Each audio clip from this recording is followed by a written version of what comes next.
Bismillahirrahmanirrahim. Today the topic which we are going to discuss here is DNA, deoxyribonucleic acid. My name is Mohammad Sadiq Khan. First of all, here we will discuss about the introduction, structure of DNA, nitrogenous basis, what's an empiric model of DNA, and here we will discuss also about gene, because gene is also related with DNA, genetic disorder, causes of gene disorder, classification of genetic disorder, and explain all these things with diagrams. So first of all, here we will start from introduction. Deoxyribonucleic acid in DNA is a nucleic acid that carries the genetic information to the offspring of an organism. यानी DNA हमारे पास एक nucleic acid है और ये genetic information from one generation to next generation एक organism से उस दूसरे organism मुंतकिल करने के जरिया है. DNA form the chemical basis of hereditary information, यानी इसमें chemical information होती है. It contain the instruction for the synthesis of protein in the ribosomes. और ये DNA से जब RNA बनता है और RNA से जब प्रोटीन सिंथेसिस होती है तो इसमें इंस्ट्रक्शन होती है प्रोटीन्स की जगह कैसे किस टाइप्स के प्रोटीन किस किस्म के प्रोटीन बनेंगे. Gene is a part of DNA molecule और जीन जो है वो DNA का एक पार्ट है. DNA is present in the nucleus. DNA जो न्यूक्लियस में मौजूद है chromosome and mitochondria of the cell. और माइटोकॉन्ड्रिया में भी माइटोकॉन्ड्रिया की हुली के अंदर जो माइटोकॉन्ड्रिया है उसमें भी DNA पाया जाता है. The DNA present in the nucleus is responsible for the formation of RNA. और वो जो DNA न्यूक्लियस में मौजूद है ये रिस्पॉन्सिबल है RNA फॉर्मेशन के लिए. RNA regulates the synthesis of protein bye ribosome. और इसी RNA से प्रोटीन बनते हैं क्योंकि इस राइबोसोम्स के थ्रू, क्योंकि इसी RNA में प्रोटीन्स की सीक्वेंस की जो इन्फॉर्मेशन रिक्वायर्ड होती है वो RNA के थ्रू आती है, मैसेंजर RNA के through from nucleus to cytoplasm. DNA in mitochondria is called non-chromosomal DNA. इसको हम नॉन-क्रोमोसोमल क्योंकि ये बहुत माइन्यूट अमाउंट में होते हैं, इसके यूनिट बहुत कम होते हैं. Protein, lipids and complex carbohydrates and polysaccharide nucleic acids are one of our four major types of macromolecules that are essential for all known form of life. Proteins जो है, lipids, complex carbohydrates और nucleic acid ये हमारे पास चार ऐसे किस्म के macromolecule है जो हर जानदार लिविंग थिंग्स के लिए कंपल्सरी है यानी ज़रूरी है. स्ट्रक्चर ऑफ DNA, तो हम यहाँ पे स्ट्रक्चर ऑफ DNA की बात करेंगे. DNA is a double stranded complex nucleic acid. ये डबल स्ट्रैंड जैसा कि हमारे पास सीढ़ी होती है, डबल स्ट्रैंड्स के बने हुए होते हैं और complex nucleic acid. It is form by deoxyribose, phosphoric acid and 4 type of basis. इसमें एक शुगर होता है, फास्फेट ग्रुप होता है और नाइट्रोजनियस बेसिस होती है. Each DNA molecule consist of 2 polypeptide chain. ये चेन है पॉलीपेप्टाइड, बहुत से पेप्टाइड से मिलकर बनी है, which are twisted around one another in the form of double helix. और ये स्प्रिंग की तरह एक दूसरे को लपेट दिए गए हैं. The 2 strands are known as polynucleotides. They are composed of simpler monomeric units called nucleotides. ये polynucleotides है, इसको हम शॉर्टकट polynucleotide बहुत से न्यूक्लियोटाइड से मिलकर बनी है, यानी इसके एक यूनिट को हम न्यूक्लियोटाइड कहते हैं. अब जिस तरह ये एक यूनिट इसको हम 1 न्यूक्लियोटाइड, ये दूसरा न्यूक्लियोटाइड, इस साइड पे ये तीसरा न्यूक्लियोटाइड, इस तरह है ये मोनोमर है. और ये सबसे जब ये सारे मिल जाते हैं आपस में तो पॉलीन्यूक्लियोटाइड्स एक 1 स्ट्रैंड बनाता है. The nucleotides are joined to one another in a chain by covalent bond known as phosphodiester linkage between the sugar of one nucleotide and the phosphate of the next, resulting in the alternating sugar phosphate backbone. अभी इसका phosphate और इसका जो ribose sugar in दोनों के बीच में phosphodiester bond बन जाता है. और इन फॉस्फोडाइस्टर बॉन्ड जो हमारे पास कोवेलेंट बॉन्ड है और उसके रिजल्ट में हमारे पास शुगर फॉस्फेट बैकबोन बन जाता है और इस तरह फिर ये 1 स्ट्रैंड बन जाता है. Both chain of DNA are connected with each other by some organic bases. और ये दोनों चेन्स, एक ये वाला चेन और एक ये वाला चेन, हमारे पास कुछ नाइट्रोजनियस बेसिस है, उनके थ्रू एक दूसरे के साथ अटैच हुआ होते हैं. Each chain of DNA molecule consists of many nucleotide. अब ये जो है बॉल एंड स्टिक मॉडल है और ये बहुत से न्यूक्लियोटाइड से मिलकर बने हुए होते हैं दोनों strands. Each nucleotide is formed by, और हर एक न्यूक्लियोटाइड जो हमारे पास वो किन चीज़ बना हुआ होता है, डीऑक्सीराइबोज जो शुगर है 5 कार्बन, इसके बाद फॉस्फेट ग्रुप हमारे पास होता है और one of the following organic nitrogen में से एक नाइट्रोजनियस बेस होता है, या तो एडेनिन होता है या कोवैलिन, थायमिन और साइटोसिन. प्यूरिन्स में हमारे पास 2 आते हैं, एडेनिन इसका जो सिंबल है वो ए, उसके बाद गुआनिन है जो हम जी से रिप्रेजेंट करते हैं, उसके बाद पायरिमिडीन्स है, पायरिमिडीन्स में थायमीन आता है और साइटोसिन, थायमीन को हम टी से और साइटोसिन को हम सी से रिप्रेजेंट करते हैं। लेकिन अगर हम डीएनए की बात करें तो उसमें हम यूरासिल आता है थायमीन की जगह। उसके बाद adenine specially bond to thymine forming 2 hydrogen bond. अब इन दोनों चेन्स को आपस में जुड़ने के लिए एडेनिन और थायमीन आपस में 2 हाइड्रोजन बॉन्ड बनाती है, whereas guanine form 3 hydrogen bonds with cytosine, और guanine और साइटोसिन के बीच में 3 हाइड्रोजन बॉन्ड बनते हैं, जिस तरह यहाँ पे दिखाया गया। ये 2 हाइड्रोजन बॉन्ड और उसके बाद ये 3 हाइड्रोजन बॉन्ड दिए गए। ये बॉल एंड स्टिक मॉडल है। यहाँ पे कलर्स के जरिए भी शो किया गया है कि जो स्मॉल है वो हाइड्रोजन है, रेड कलर के जो है वो ऑक्सीजन है, ब्लू जो है वो नाइट्रोजन है, जो ग्रे कलर की है वो कार्बन और येलो कलर की है वो फास्फोरस। तो यहाँ पे डायग्राम में शो दिखाया गया है। आगे चलते हैं, वाटसन एंड क्रिक मॉडल है डीएनए का। The strand of DNA are arranged in such a way that both are bonded by specific pair of bases, यानी जो दोनों स्ट्रैंड है वो स्पेसिफिक पेयर ऑफ जो बेसिस नाइट्रोजनियस बेसिस इसके through दोनों आपस में अटैच हुए होते हैं। The adenine of one strand bind specially with thymine in opposite strand. ये जो एडेनिन है वन स्ट्रैंड, पहले एक स्ट्रैंड का एडेनिन वो दूसरे के थायमीन के साथ अटैच, सब ये एडेनिन है और ये थायमीन, तो ये दूसरे के साथ आपस में अटैच होंगे और बीच में डबल हाइड्रोजन बॉन्ड होगा। एक हाइड्रोजन बॉन्ड ये, एक ये वाला।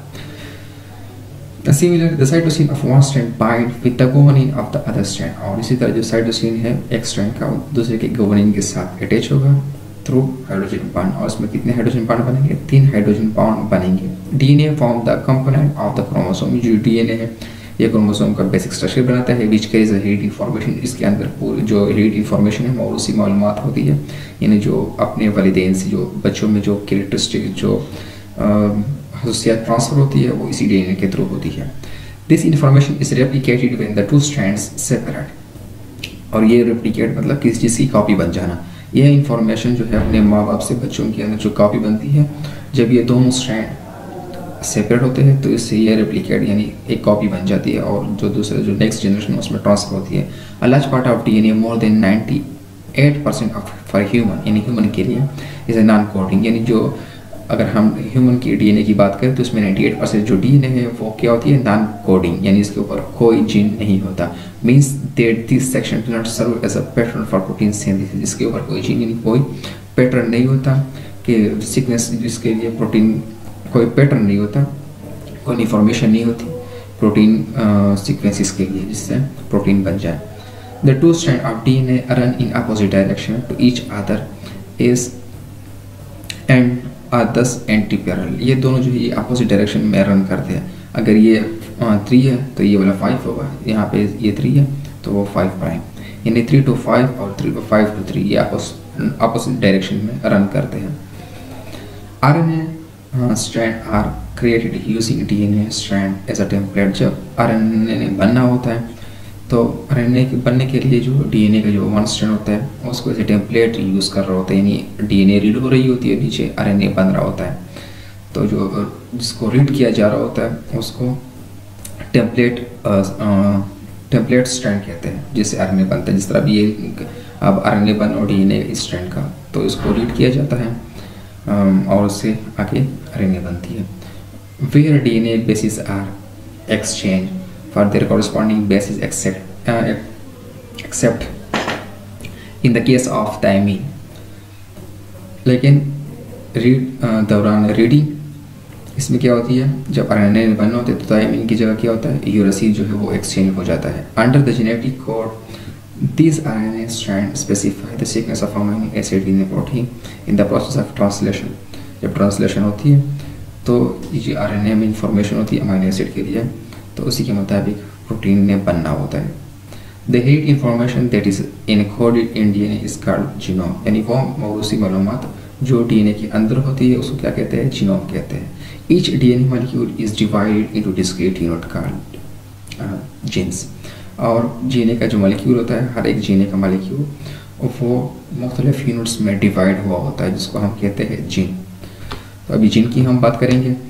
Gene is a portion of DNA molecule that contain the message or code for the synthesis of a specific protein from amino acid। Gene वो पोर्शन होता है डीएनए में जिसके अंदर वो मैसेज वो कोड होता है अमाइनो प्रोटीन के लिए कि कौन सा प्रोटीन बनेगा अमाइनो एसिड से, यानी कौन कौन से अमाइनो एसिड आपस में मिलेंगे और इससे जो स्पेसिफिक प्रोटीन ने बनना है, वो सारी इंफॉर्मेशन जो है वो जीन के अंदर होती है। It is look like a book, ये किताब की तरह होते हैं। That contain information for protein synthesis, इसके अंदर पूरी मालूमात हो कि कौन कौन से अमाइनो एसिड मिलेंगे और किस टाइप का प्रोटीन बनेगा। Gene is considered as a basic heredity unit of the cell, और जीन जो है वो मौरूसी इकाई, किसी भी खुल की एक मौरूसी इकाई होती है।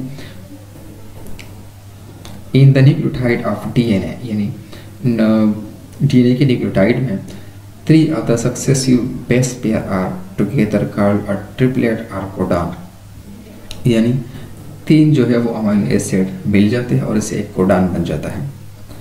Each codon codes or form code word information for one amino acid, और ये कोडान जो होते हैं 3 पेयर ऑफ न्यूक्लियोटाइड, ये एक अमीनो एसिड को कोड कर रहे होते हैं, यानी इसके अंदर इंफॉर्मेशन होती है एक अमीनो एसिड की, यानी 3 अमीनो एसिड कोड कर रहे होते हैं कौन सा अमीनो एसिड अटैच होगा दूसरे अमीनो एसिड के साथ और चेन बनेगा, आगे प्रोटीन बनेंगे।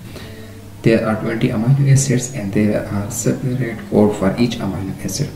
हमारे पास जो बेसिक अमीनो एसिड है वो 20 है, तो इसके मुख्तलिफ रीअरेंजमेंट से मुख्तलिफ किस्म के लॉन्ग चेन्स ऑफ प्रोटीन बनते हैं और इसके हर अमीनो एसिड के लिए सेपरेट कोड होता है 3 लेटर्स का। For example triplicate CCA, cytosine adenine is a code for glycine, ये ग्लाइसिन जो अमीनो एसिड है इसके लिए CCA कोड है।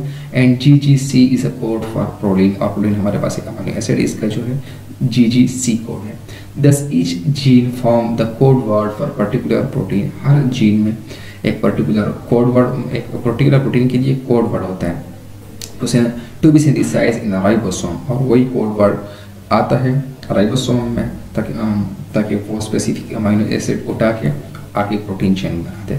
न्यूक्लियस सारा प्रोसेस जो न्यूक्लियस से बाहर होता है, क्योंकि राइबोसोम जो होता है वो उनके सब यूनिट न्यूक्लियस में बनते हैं, तो न्यूक्लियर पोर्स के थ्रू न्यूक्लियस से बाहर जाते हैं, तो बाहर जो साइटोप्लाज्म में एक दूसरे के साथ कंबाइन फ्यूज हो जाते हैं और उससे राइबोसोम बन जाता है, फिर जाके और मैसेंजर आरएनए के थ्रू न्यूक्लियस से डीएनए की जो DNA as a template read होता है वहाँ से आरएनए बन जाती है और मैसेंजर आरएनए के थ्रू सारी इन्फॉर्मेशन आती है राइबोसोम में, और राइबोसोम उसी के मुताबिक अमीनो एसिड को रीअरेंज करके प्रोटीन बनाता है।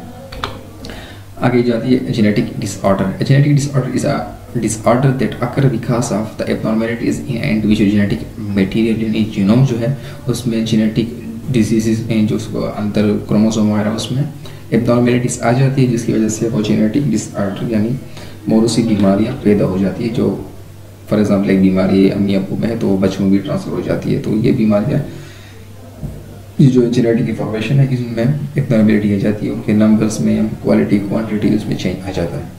Genetic disorder are either hereditary disorder or due to defect in gene, या तो डिसऑर्डर यानी अपने माँ बाप से ट्रांसफर होकर आती है, या उसी मतलब स्पीशी यानी अगर इंसान है तो इंसान के अंदर जीन के अंदर कोई डिफेक्ट आ जाता है तो इससे वो बीमारी आगे भी उसके अंदर भी होती है, और अगर वो शादी करके उसके बच्चे जब होंगे तो उन बच्चों के अंदर भी कोई बीमारी पाई जाती है।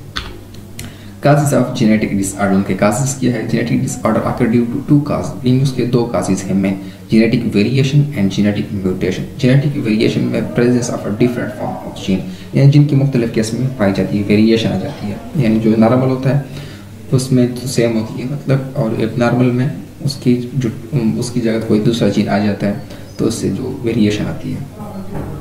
Genetic mutation, generally mutation means an alteration or a change in nature, form or quality, यानी किसी भी जीन की क्वालिटी नेचर में या उसकी जो उसमें चेंज आ जाती है। Genetic mutation refer to change protein a sequence with a gene, जिसका जो किसी भी जीन का जो सीक्वेंस है डीएनए का जो सीक्वेंस है किसी भी जीन के लिए वो क्या हो जाता है, वो चेंज हो जाता है। Or chromosome of an organism, या डीएनए का जो सीक्वेंस है किसी भी ऑर्गेनिज्म में वो चेंज होता है, result in the creation of new character, उसके अंदर कोई नई तब्दीली आ जाती है, तो उसको हम कहते हैं genetic mutation. Classification of genetic disorder, तो इसके हम क्लासिफिकेशन के बारे में पढ़ेंगे। Genetic disorder classified to 4 types, वो 4 क्लासों में 4 ग्रुप्स में डिवाइड किया गया है। Single gene disorder, multifactorial gene disorder, chromosomal disorder and mitochondrial और डीएनए डिसऑर्डर, हमारे पास 4 केस में, तो एक एक को हम आगे मज़ीद पढ़ेंगे। सबसे पहले आता है single gene disorder. Single gene disorder are Mendelian or monogenic disorder, इसमें 1 जीन की जो चेंज आ जाता है अगर because of variation of mutation in 1 single gene, इन जो एक सिंगल जीन में चेंजेस आ जाए उसको हम कहते हैं सिंगल जीन डिसऑर्डर या मोनोजेनिक आर मेंडेलियन या single gene disorders. Example include sickle cell anaemia और एक दूसरा है हंटिंगटन डिजीज। सबसे पहले पढ़ते हैं सिकल सेल एनीमिया। ये क्या होता है? Red blood cells are usually round and flexible. जो रेड ब्लड सेल होते हैं वो आमतौर पर अमूमन जिस तरह ये डायग्राम में दिखाया गया राउंड होते हैं और फ्लेक्सिबल होते हैं, so they can move easily through blood vessel. तो ये ब्लड वेसल के साथ अब ये जो है फ्लेक्सिबल है, तो ये रेड ब्लड सेल जो है ये ब्लड वेसल में इजीली मूव कर सकते हैं। इन सिकल सेल एनीमिया, जब ये सिकल सेल एनीमिया में हम देख रहे तो सारे blood cell are shaped like sickles or crescent moon, जिस तरह ये दिखाया गया है शक्ल में इनकी शक्ल चेंज हो जाती है। This sickle sales also became rigid and sticky, ये सख्त हो जाते हैं और स्टिकी होते हैं, नीचे चिपकते हैं, which can slow or back blood flow. तो ये जो है इनकी जो मूवमेंट वो स्लो होती है और जो उसको ये रेड ब्लड सेल्स की ब्लॉकेज का बायस बनते हैं। There is no cure for most people with sickle cell anaemia, यानी बहुत से लोगों की ट्रीटमेंट नहीं होती, ट्रीटमेंट सही पॉसिबल नहीं है। Treatment can reveal pain, treatment में क्या सिर्फ आपको पेन रिलीवर के पेन किलर्स है वगैरह देते हैं ताकि आपको पेन कम। Help prevent complication associated with disease, जो ऐसे मजीद कॉम्प्लिकेशंस पैदा होती है उसके लिए आपको मेडिसिन देते हैं ताकि कॉम्प्लिकेशंस को मजीद कम किया जा सके, उसका कोई परमानेंट इलाज नहीं है। ये डायग्राम में दिखाया गया है सिकल सेल है, ब्लड सेल्स है और ये रेड ब्लड सेल जो राउंड से ये नॉर्मल रेड ब्लड सेल है और ये abnormal sickle cell red blood cell यानी सिकल सेल जो है ये। आगे आता है Huntington disease is a rare inherited disease that causes the progressive breakdown and degeneration of nerve cell in the brain, यानी ब्रेन के जो नर्व सेल्स है उसमें पहली तरतीब जो है उनकी ब्रेकडाउन होती है। Muscular disease has a broad impact on a person's functional abilities, usually resulting in movement, इसकी जो फंक्शनल एबिलिटीज है उसकी मूवमेंट, थिंकिंग जो है एंड साइकियाट्रिक डिसऑर्डर्स में मुख्तलिफ किस्म की ये बीमारियाँ पाई जाती हैं। अब ये हेल्थी नर्व है उसके जो ब्रेन है वो इस टाइप का है, यानी ये जो जीन क्रोमोसोम नंबर 4 है ये डिजीज़ इसके ऊपर जो जीन लगा हुआ होता है उसमें जब म्यूटेशन आ जाती है तब जाके ये बीमारी आती है। ये नॉन म्यूटेटेड एडिटी जीन है ये वाला जो पोर्शन है, तो इनमें से 10 to 26 CGA यानी कोड है अमीनो एसिड के लिए रिपीट होते हैं इस तरह। तो अब ये जो ऊपर वाला है ये नॉर्मल का है, लेकिन इसी क्रोमोसोम के अंदर जो जीन है उसमें म्यूटेशन आ जाते हैं 35 और उससे मोर CAG आ जाते हैं 35 और मोर, यानी जो नंबर है वो क्या हो जाता है इंक्रीज हो जाता है। तब जाके अब ये नॉर्मल को भी देखो हेल्दी न्यूरॉन्स और ये न्यूरॉन डीजेनरेशन जो है इसका भी देखो ये यहाँ पे येलो कलर्स की डीजेनरेशन आई है। तो अब ये हेल्दी ब्रेन है, atrophy of basal ganglia, enlargement of lateral ये जो वेंट्रिकल्स है ये देखो इसकी इलाजमेंट हुई है लेकिन यहाँ पे ये नॉर्मल है। तो इनसे ये भी एक डिजीज़ है सिंगल जीन डिसऑर्डर का। आगे सेकंड नंबर पे है number 2 multifactorial genetic disorder disease. Multifactorial genetic disorder or polygenic disorder are caused by combination of environmental factors and mutation in multiple genes, यानी ये environmental factors की वजह से भी हो सकते हैं और multiple genes के multiple genes में abnormalities आ जाती है तो उसकी वजह से भी ये multifactorial genetic disorder हो सकता है। एग्जाम्पल में coronary disease है, Alzheimer disease है, arthritis है या diabetes है। तो coronary artery disease is caused by plaque built up in the wall of the arteries that supply blood supply to the heart। जो है ब्लड सप्लाई क्या हो जाती है इसके अंदर लेयर बन जाती है यानी डिपोजिशन हो जाती है, रेड ब्लड सेल के अंदर जो है वो ब्लॉकेज का बायस बनती है ब्लड का, यानी इसके जो है वो नेर हो जाते हैं, उसको ब्लड की सप्लाई नहीं होती है और फिर ये plug is made up of cholesterol deposition. और ये जो प्लग बनता है किसकी वजह से होता है, कोलेस्ट्रॉल की वजह से होता है। Plaque build up cause the inside of the arteries to narrow over time, यानी टाइम की जितनी डिपोजिशन ज़्यादा होती जाती है तो ये जो सुराह है वो मज़ीद नैरो होते जाते हैं, जिससे कि ब्लड सेल पास नहीं होते और फिर ये हार्ट अटैक का बायस भी बनते हैं। और इस प्रोसेस को हम क्या कहते हैं, आर्टेरियोस्क्लेरोसिस कहते हैं। अल्जाइमर डिजीज़ जो हमारे पास है, Alzheimer disease is a brain disorder, ये भी दिमागी बीमारी है दैट स्लोली डिस्ट्रॉइंग मेमोरी, जो मेमोरी के है वो और स्लो यानी हिस्से से तबाह करती है। थिंकिंग स्किल्स जो है वो and eventually the ability to carry out simplest task, और लास्ट में जो सिंपल टास्क होते हैं वो भी ये बंदा परफॉर्म नहीं कर पाता। ना most people with this disease, ज़्यादा लोगों में बीमारी पाई जाती है। इनमें द इफेक्टिव पीपल ओवर 65 यानी 65 साल की उम्र के बाद लोगों में ये ज़्यादा पाई जाती है। बहुत this age a person age developing Alzheimer disease double about every 5 year, ये इस उम्र तक जब बंदा पहुंच जाता है तो हर गुजरते 5 साल के साथ इनका जो रेट है वो डबल होता है, जो रिस्क है वो डबल होता है। यहाँ पे अब जो है ये वो हेल्थी ब्रेन इस साइड पे, लेफ्ट साइड पे, और राइट साइड पे जो है वो अल्जाइमर है। अब इसके जो कॉर्टेक्स है आप देख सकते हैं, यहाँ पे भी देख सकते हैं, यहाँ पे जो हाइपोकैम्पस है इसका शेप भी देख लो और यहाँ पे भी हाइपोकैम्पस का शेप देख लो, तो इसमें ये चेंजेस आ जाती है, हेल्थी ब्रेन और ये इफेक्टेड ब्रेन। नंबर 3 हमारे पास आता है chromosomal disorder. Chromosomal disorder is a genetic disorder caused by abnormality in chromosome, यानी क्रोमोसोम में एब्नॉर्मैलिटीज आ जाती हैं। It is also called chromosomal abnormality, anomaly, aberration. It often results in genetic disorder which involve physical or mental abnormalities, के नतीजे में यानी mental abnormalities आ जाती है या physically. Chromosomal disorder is caused by numerical abnormality or structure, और ये जो chromosomal इसमें structural abnormality यानी जिस्मानी जो साख्त है वो abnormalities भी आती है, यानी वो भी इनमें काउंट होती है। टाइप ऑफ क्रोमोसोमल डिसऑर्डर, या इसके मज़ीद टाइप दिए गए हैं। क्रोमोसोमल कितने टाइप्स हैं? Chromosomal disorder is classified into 2 types, इसके 2 किस्में हैं। नंबर 1 है structure abnormality and number 2 numerical abnormality. Structure abnormalities, alteration of chromosome which leads to disorder like chromosome instability syndrome, यानी group of inherited disease which cause malignancies. The malignancies किसे कहते हैं? The presence of cancerous cell that have the ability to spread to other sites in the body, यानी जो cancerous cell है वो साथ वाले जो होली उसको भी इफेक्ट करता है। or to invade nearby and destroy tissue, यहाँ पे जो साइड जो टिश्यूज होती है उसको भी डिस्ट्रॉय करते हैं। नंबर 2 पे numerical abnormality of chromosome which is of 2 type, इसकी मज़ीद 2 केस में है। Monosomy due to absence of 1 chromosome from normal diploid number 8, अगर हम ह्यूमन की बात करें उसमें 23 पेयर ऑफ क्रोमोसोम होते हैं, इनमें से एक नंबर यानी एक पेयर ऑफ क्रोमोसोम, एक क्रोमोसोम है वो कम हो जाता है नॉर्मल डिप्लॉयड नंबर से। For example is Turner syndrome which is characterised by physical disability, यानी ये एक सिंड्रोम है इसमें फिजिकल डिसेबिलिटीज आ जाती है।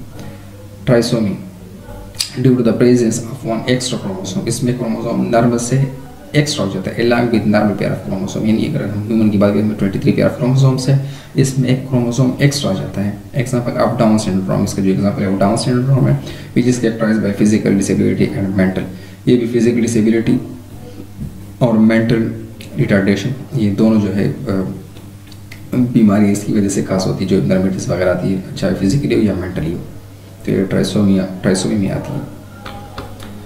नंबर 4 माइटोकॉन्ड्रियल डीएनए डिसऑर्डर, यानी माइटोकॉन्ड्रिया के जो उसको हम पावर हाउस ऑफ सेल भी कहते हैं, यहाँ पे जो एनर्जी जनरेट होती है, जो खाना हम खाते हैं, जो खुराक हम लेते हैं, इससे जो है वो एनर्जी जनरेट होती है और सेल के मुख्तलिफ एक्टिविटीज़ के लिए यूज़ होती है। तो इसकी माइटोकॉन्ड्रिया के अंदर भी अपनी सेपरेट डीएनए है, इसकी अगर उसमें चेंजेस आ जाए तो उससे भी बीमारियाँ पैदा होती है। Mitochondrial DNA disorder genetic disorder caused by the mutation of DNA of mitochondria, यानी माइटोकॉन्ड्रिया के अंदर जो डीएनए है जिसको नाम क्रोमोसोमल डीएनए, वो तकरीबन 16,000 जो अमीनो एसिड हैं, सॉरी न्यूक्लियोटाइड्स है 16,000 न्यूक्लियोटाइड इसमें है, तो इसमें अगर म्यूटेशन आ जाए तो इससे डिजीज़ आ जाती है माइटोकॉन्ड्रिया की। एग्जाम्पल आर कैरेंस साइराइड सिंड्रोम, यानी ये न्यूरोमस्कुलर डिसऑर्डर है characterized by myopathy, cardiomyopathy and paralysis of ocular muscles, हैं जो पैरालिसिस वगैरह सब इनकी वजह से होती है। And Leber's heredity optic neuropathy, यानी disease characterised by degeneration of retina and loss of vision, यानी इसके जो रेटिना है आंखों के अंदर इस पर इमेज बनता है, जब हम देखते तो रेटिना के ऊपर इमेज इन्वर्ट इमेज बन जाता है, तो आगे वो रेटिना से वही जो इन्वर्ट इमेज है वो ब्रेन में जाता है, ब्रेन उसको उल्टा मतलब सीधा करता है, उसकी आइडेंटिफिकेशन करते हैं, तब जाके हमें बंद जो है वो सीधा नज़र आ रहा होता है। और लॉस ऑफ विजन यानी चीज़ों का नज़र ना आना, ये भी माइटोकॉन्ड्रियल डीएनए डिसऑर्डर में आता है। तो आज की हमारी ये वीडियो थी, उम्मीद है आप सब लोगों को समझ आई होगी। तो हमारे चैनल को सब्सक्राइब कर लें और बेल आइकन को प्रेस कर लें ताकि आने वाली वीडियोज़ का नोटिफिकेशन आपको मिलता रहे। बहुत ज़्यादा से ज़्यादा सोशल मीडिया की वेबसाइट्स पर शेयर करें। Thank you for today.